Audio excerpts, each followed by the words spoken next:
Something fundamental has shifted in the silver market, and most investors haven't noticed yet. Over the past several weeks, a series of events originating in China has begun to reshape the structure of global silver trading. This isn't about a single headline or a temporary price spike. This is about the early stages of a supply-side disruption that could redefine how this market functions for the next several years. If you already own silver, you need to understand what's happening and what it means for your position. If you've been watching from the sidelines, wondering whether this asset belongs in your portfolio, the landscape has just changed in a way that demands your attention. This isn't a call to panic. It's not a promise that prices will triple overnight. This is a clear-eyed look at what's actually occurring beneath the surface, why it matters, and how disciplined investors should be thinking about it. Let's walk through this together, calmly and methodically, because understanding the forces at work here is far more valuable than reacting to noise. China has long been one of the world's largest producers and consumers of silver. For decades, the country operated as both a major supplier to global markets and a significant end user through its manufacturing sector, particularly in solar panels, electronics, and industrial applications. But recently, something has shifted in China's relationship with silver exports. Reports from multiple commodity analysts indicate that Chinese silver exports have declined sharply. At the same time, domestic demand within China has remained elevated, driven by both industrial consumption and what appears to be growing investment demand among Chinese citizens looking for stores of value. This combination, falling exports and sustained internal demand, has created a squeeze in the global supply chain that most Western investors have not yet fully internalized. Why does this matter? Because silver, unlike many other commodities, operates on relatively thin margins between supply and demand. Even modest changes in flow patterns can create disproportionate effects on price discovery and availability. The Chinese government has also begun signaling policy shifts that suggest a more protective stance towards strategic resources. While silver isn't classified as critical as lithium or rare earth elements, the metal's role in renewable energy infrastructure and advanced manufacturing has elevated its importance. Add to this the broader context of geopolitical tension between China and the West, and you begin to see why export restrictions, or even informal guidance to keep silver domestic, could have significant ripple effects. This isn't speculation. These are documented shifts in trade flows, backed by customs data and confirmed by multiple industry sources. Most investors think of silver as a secondary precious metal, something that follows gold's movements but never quite commands the same attention. That perspective misses the fundamental reality of silver's dual nature. Silver is both a monetary metal with thousands of years of history as currency and an industrial commodity essential to modern technology. This means silver responds to both financial stress, concerns about inflation, currency debasement, debt levels, and to physical supply-demand dynamics in the real economy. When both forces align in the same direction, as they appear to be doing now, the results can be dramatic. China's shift comes at a moment when Western governments are running historically large deficits, when inflation remains stubbornly above target despite aggressive rate policies, and when trust in fiat currency systems is being quietly questioned by a growing segment of the investing public. At the same time, industrial demand for silver continues to grow, particularly in solar energy applications, where there is currently no cost-effective substitute for silver's unique conductive properties. The International Energy Agency has projected continued expansion in solar installations globally for years to come. Each solar panel requires approximately 20 grams of silver. As installations accelerate, so does industrial consumption. Now, imagine a scenario where one of the world's major suppliers reduces its exports by 20 or 30%. The market doesn't just adjust smoothly. Prices don't rise gradually in a neat line. Instead, you get volatility, delivery delays, and potentially sharp moves as buyers scramble to secure supply. That's the scenario we're beginning to see unfold. To understand why China's actions matter so much right now, you need to zoom out and look at the broader economic environment we're operating in. Since the 2008 financial crisis, and especially since the pandemic response of 2020-2021, governments and central banks around the world have engaged in unprecedented monetary expansion. What does that mean in plain language? It means they created enormous amounts of new money, expanded their balance sheets, and essentially papered over economic problems with currency creation. For a while, this seemed to work. Markets rallied. Real estate boomed. The economy appeared to stabilize. But every action in economics has consequences, and those consequences have begun to manifest. Inflation arrived with force in 2021 and 2022, surprising policymakers who had convinced themselves it was impossible. Central banks responded by raising interest rates aggressively, which helped cool inflation, but created new problems, namely making government debt much more expensive to service. Now we're in an uncomfortable middle ground. Inflation hasn't returned to target levels in many economies. Interest rates remain elevated by recent historical standards. Government debt continues to grow. and the political will to truly tighten fiscal policy appears absent. This creates an environment where hard assets, things that cannot be printed or created at will, become increasingly attractive as stores of value. Gold has already responded to this reality, reaching new all-time highs multiple times over the past 2 years. Silver has lagged gold significantly, which has puzzled many analysts. The historical ratio between gold and silver prices suggests silver is dramatically undervalued relative to its sister metal. But markets don't move on valuation alone. They move on catalysts, on shifts in supply and demand, on changes in investor perception. China's actions may well be the catalyst that finally closes that valuation gap. The average investor thinks about commodities like stocks. They look at a chart, see a price, and assume that price reflects all available information efficiently. This works reasonably well for liquid, transparent markets like large-cap equities. It works much less well for physical commodities, especially precious metals. Silver markets are complex. They involve futures contracts, physical delivery, storage costs, refining capacity, and shipping logistics. The paper market, where contracts are traded, is many times larger than the physical market, where actual metal changes hands. This creates a situation where price discovery can become distorted, especially during periods of stress. When traders begin to doubt that contracts can be settled in physical metal, when delivery delays appear, when premiums for physical metal over paper contracts widen, these are signs that the market structure itself is under strain. We're seeing early signs of exactly this kind of stress now. Premiums for physical silver coins and bars have widened in certain markets. Delivery times for major mints have extended. Anecdotal reports from dealers suggest allocation issues for certain products. None of this is conclusive proof of an imminent shortage. But these are the kinds of signals that appear before larger disruptions become obvious to everyone. Most investors also underestimate how much silver is actually consumed versus recycled.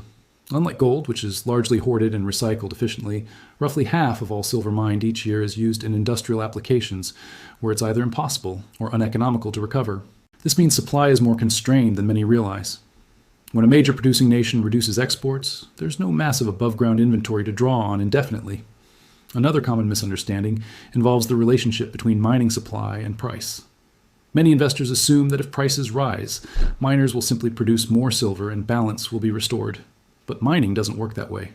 Bringing new production online takes years of exploration, permitting, and capital investment.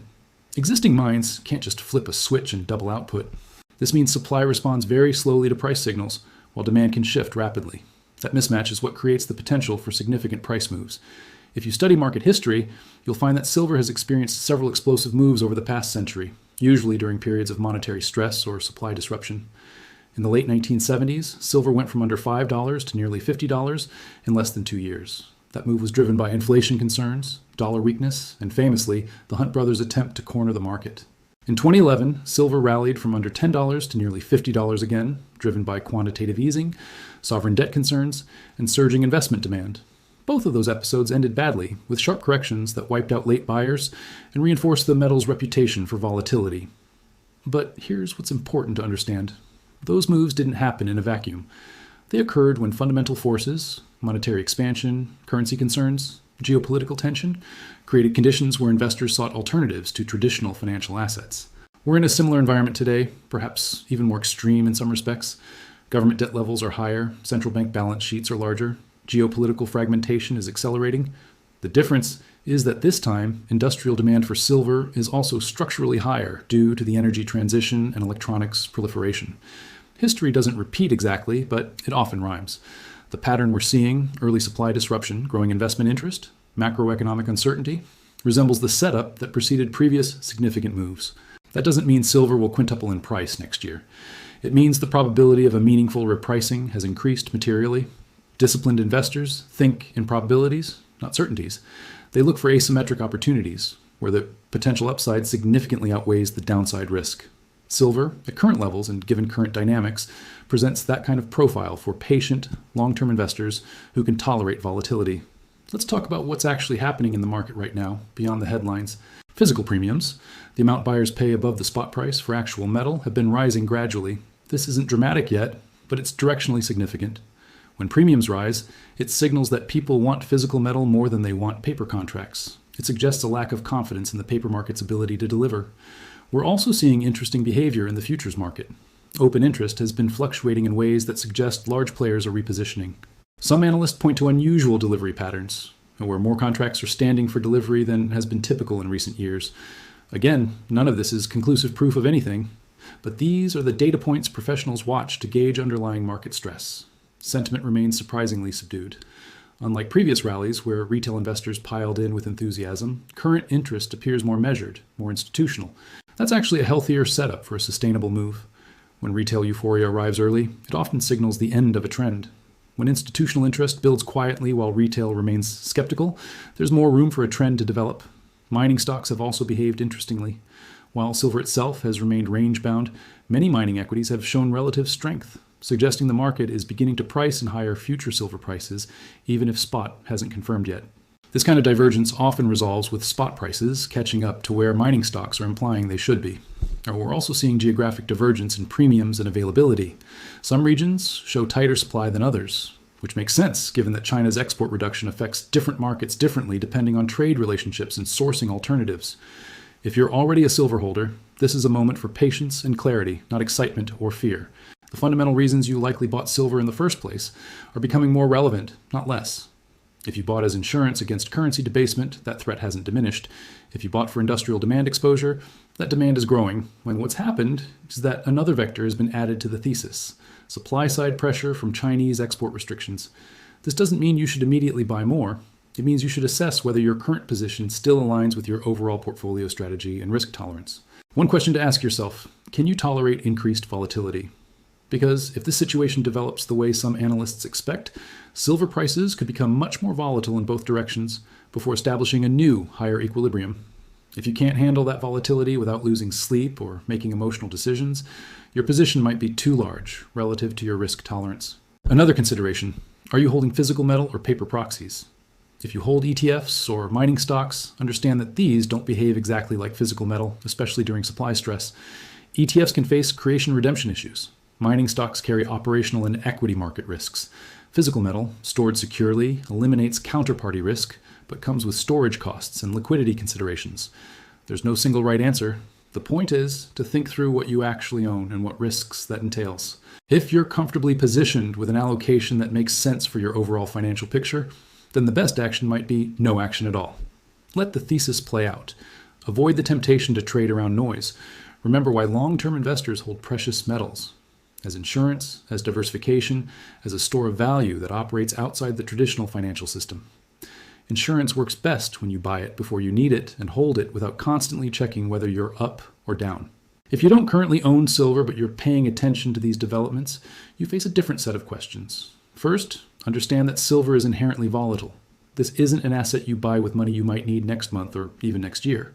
This is a long-term allocation, part of a diversified portfolio strategy.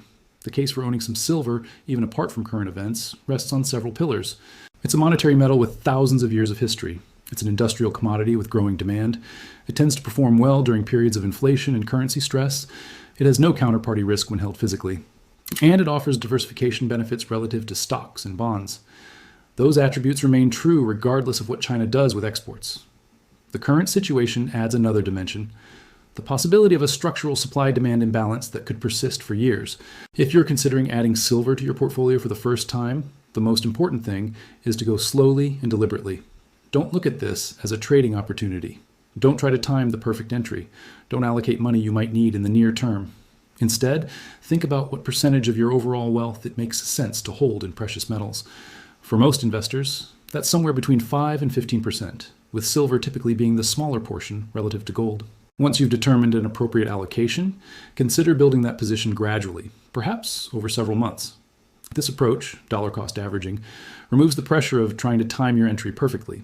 It also helps you avoid the emotional trap of buying all at once right before a pullback, which would test your conviction immediately. Understand the different ways to gain exposure. Physical coins and bars offer the most direct ownership but require storage. ETFs offer liquidity and ease of trading but carry custodial risk. Mining stocks offer leverage to silver prices but come with equity market and operational risks. Futures contracts offer maximum leverage but are completely inappropriate for most investors. For most people starting out, a combination of physical metal for core holding and perhaps a modest position in a well-established ETF makes sense. Whatever you decide, educate yourself thoroughly before acting. Read, research, understand what you're buying and why. The worst thing you can do is buy based on fear or excitement without understanding what you own. That's how investors end up selling at the worst possible time. Let's talk about the psychological side of this, because it matters more than most people realize. Markets are ultimately made by human beings with emotions, biases, and behavioral patterns that repeat across time. Fear and greed drive short-term price action. Patience and discipline drive long-term wealth building. Right now, as news about Chinese silver restrictions percolates through the market, you're going to see various reactions. Some investors will ignore it completely, anchored to their existing beliefs that nothing ever changes. Others will panic buy, convinced this is their last chance to get in before prices explode. Still others will become day traders, trying to capture every small move up and down. All of these approaches usually lead to poor outcomes.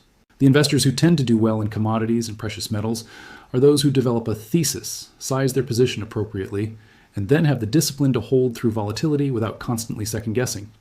They understand that precious metals don't move in straight lines. They accept that there will be drawdowns, sometimes sharp ones, even within a broader uptrend. They don't check prices obsessively. They don't let financial media or social media influence their decisions on a day-to-day basis. They've done their homework, they understand their reasons for holding, and they stick to their plan. This kind of discipline is easier to describe than to execute, especially during moments of market stress or excitement. But it's the difference between investors who build wealth over decades and traders who churn their accounts trying to catch every move. One practical technique: write down your investment thesis. Literally put on paper why you own silver, what would cause you to sell, and what allocation makes sense for you. Then when emotions run high, either fear during a drawdown or excitement during a rally, you can refer back to that written thesis and ask yourself whether anything fundamental has changed. If nothing has changed, your position shouldn't change either. This isn't about being stubborn or inflexible, it's about separating signal from noise. Now let's be very clear about what you should not do, because these mistakes destroy more wealth than almost anything else. Do not use leverage or margin to buy silver or silver-related investments. Period. Silver is volatile enough on its own. Adding leverage turns that volatility into an account-destroying force. You might get lucky once or twice, but eventually a sharp move against you will wipe out your position. This applies to futures contracts, leveraged ETFs, option strategies you don't fully understand, and margin loans against your brokerage account. If you can't afford to own silver without borrowing, you can't afford to own silver. Do not chase price moves. If silver gaps up 5% on some news about China, that is not your signal to buy. That's the market responding to information.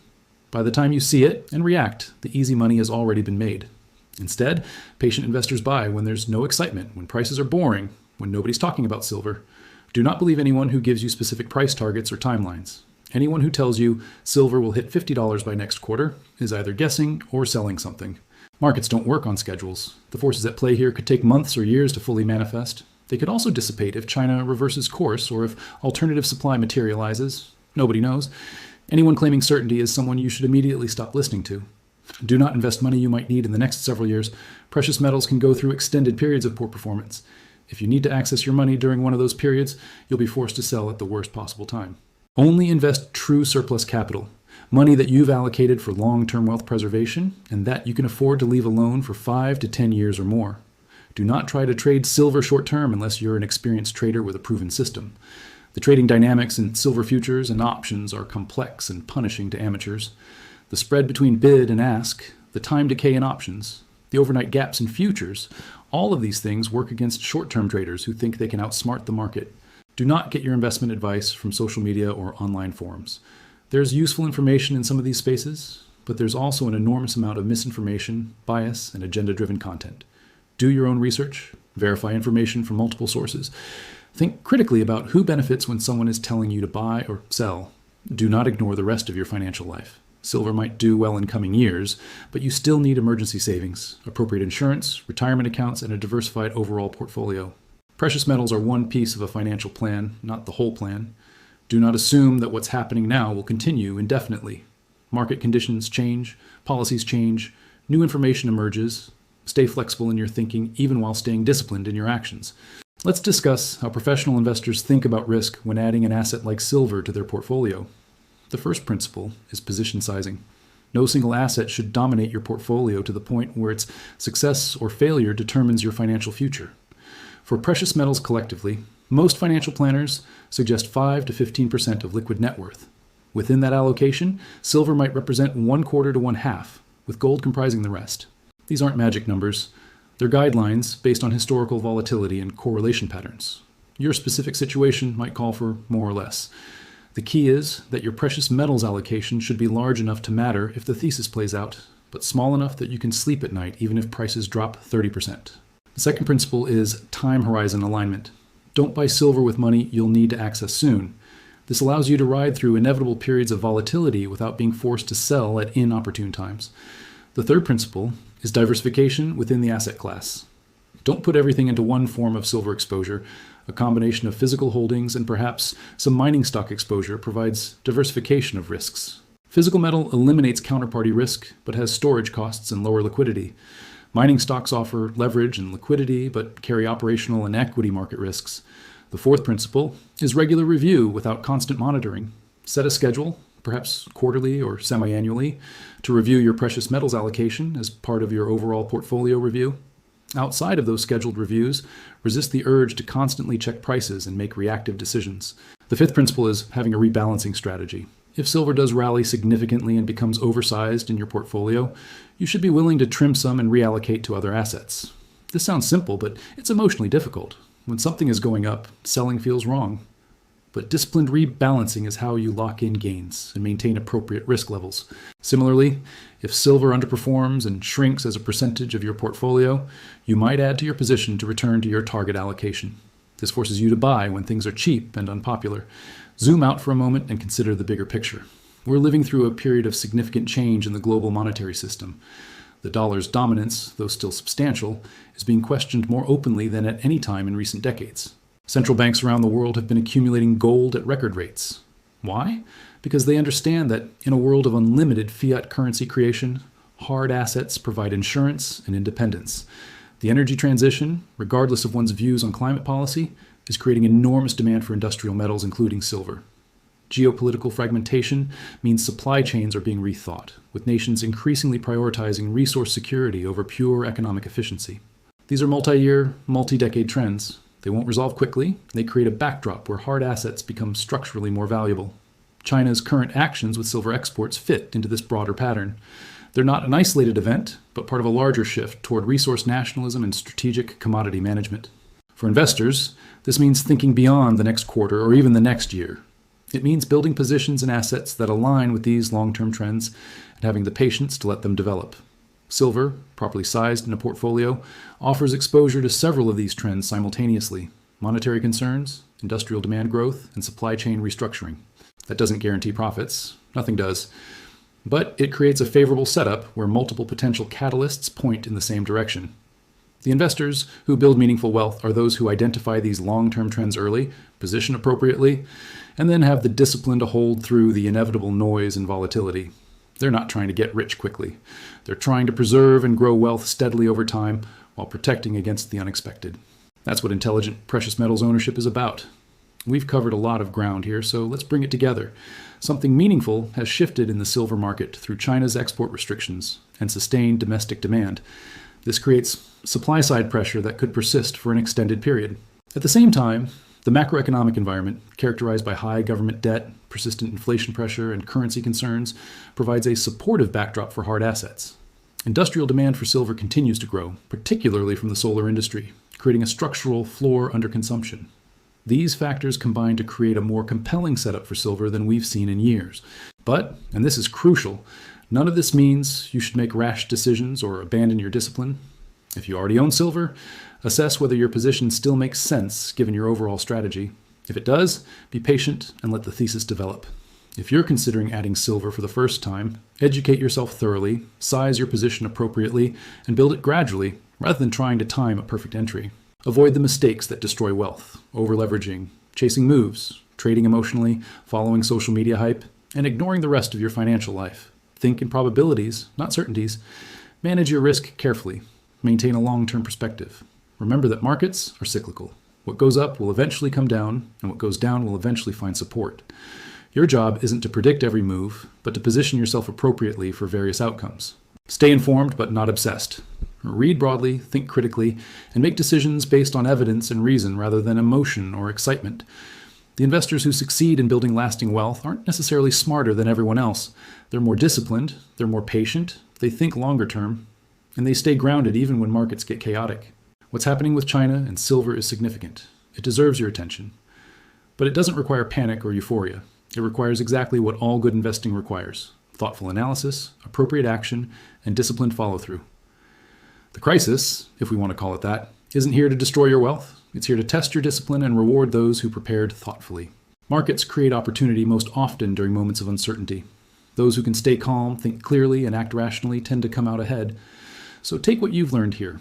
Do your own additional research. Make decisions that align with your specific situation and goals. And remember, your goal isn't to predict the future perfectly. It's to position yourself thoughtfully for a range of possible futures and then maintain the discipline to let your strategy work. That's how wealth is built. That's how it's preserved. And that's how you navigate periods of change without losing your way. Stay informed, stay disciplined, stay grounded. And whatever happens in the silver market over the coming months and years, you'll be prepared to handle it wisely.